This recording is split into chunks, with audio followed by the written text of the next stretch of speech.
Right now on 10 News at 11.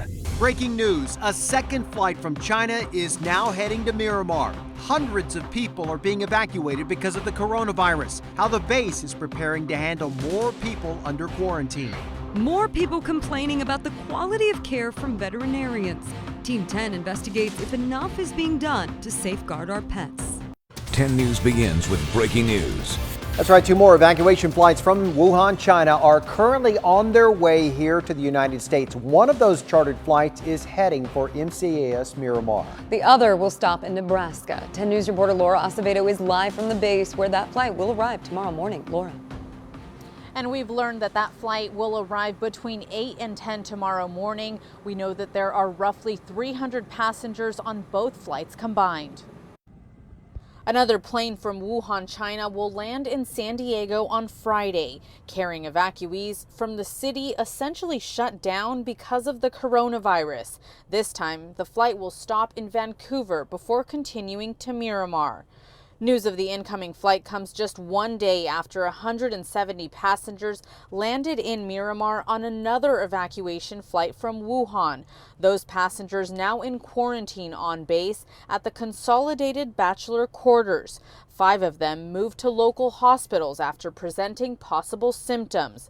Frank Wazinski and his 3-year-old daughter Annabelle were moved to Rady Children's Hospital because they were sick at one point while they were in Wuhan. The hospital is very nice to give us toys for Annabelle. She's been working on this. Wazinski's wife is not a U.S. citizen and could not travel back home, so she stayed behind to care for her father, who was diagnosed with the coronavirus. They won't put him into a hospital bed because there are no hospital beds.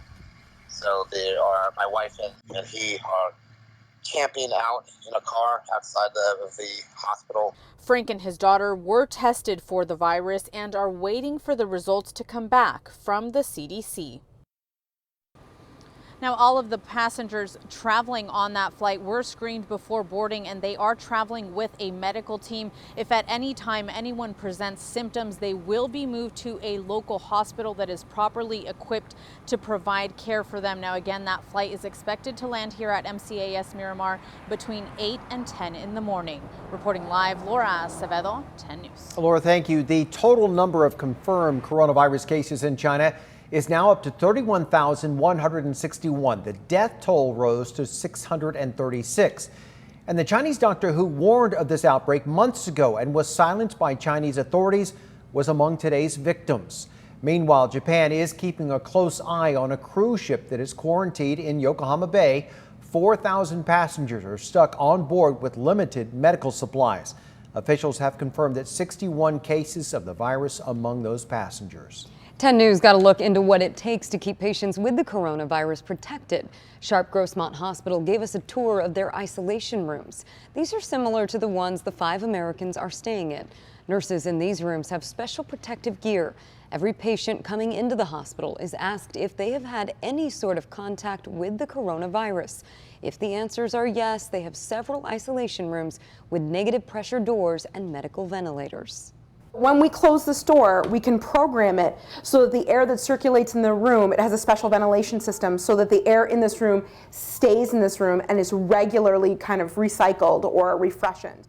Sharp Grossmont doesn't have any patients with the virus now. They say they are fully prepared should that change. Your voice, your vote. The race for the White House now turns to New Hampshire. Democratic candidates are set to face off tomorrow night for a debate hosted by ABC News.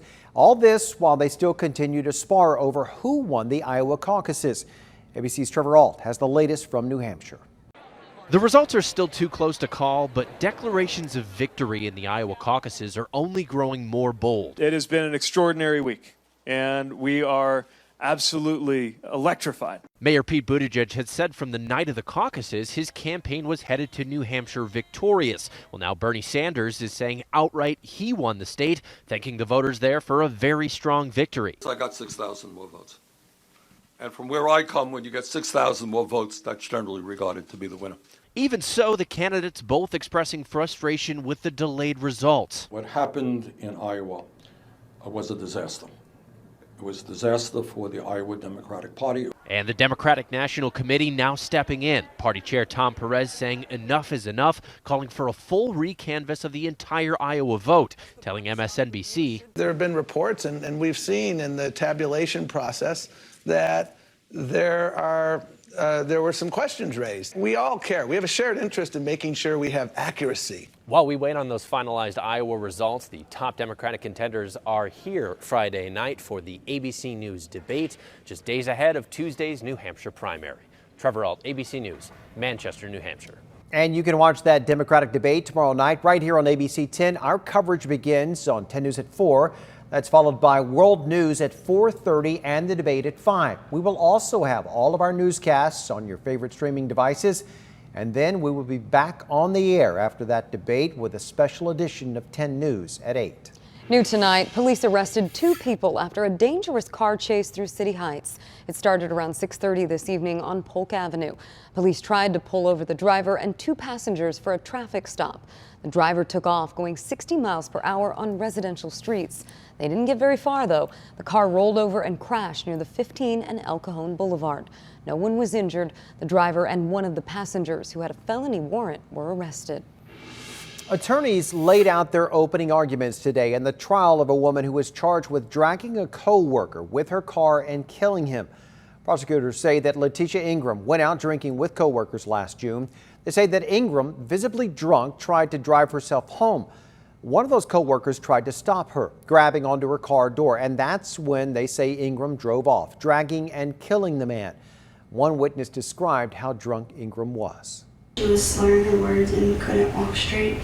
When she walked out of the cravat from the restroom, she couldn't even button her pants herself. Ingram's attorney argued that she never meant to hurt her friend. She says that Ingram's guilty of DUI vehicular manslaughter, not murder, which she's currently charged with. Ingram now faces life in prison if she's convicted. That trial continues tomorrow. The White House announced today that they killed a leader of al-Qaeda in an airstrike in Yemen. Qasim al-Rimi was the al-Qaeda leader in the Arabian Peninsula.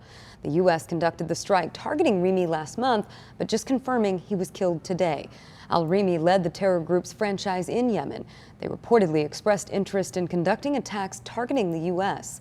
The airstrike comes on the heels of the attack last month that killed Iranian General Qasem Soleimani. Torrential rains and destructive winds are wreaking havoc across the southeast. Flash floods, they are being triggered like a creek that burst its banks. It was a creek. It is now a river that is flowing pretty rapidly, I'd say.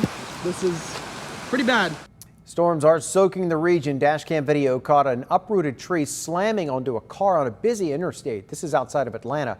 Luckily, no one was hurt in that accident. Downed trees, they're also a big problem in Mississippi. Had a lot of trees on houses. We've had people run into trees on the road. And now the Northeast is bracing for up to 20 inches of snow as that storm moves upwards across the country. A public memorial service for Kobe Bryant, his daughter, and the 7 other people killed in the helicopter crash is set for February 24th. No official announcement has been made, but the LA Times is reporting the event will be held at the Staples Center. The date, 2/24, was chosen by combining Kobe's jersey number 24 and his daughter Gianna's number 2.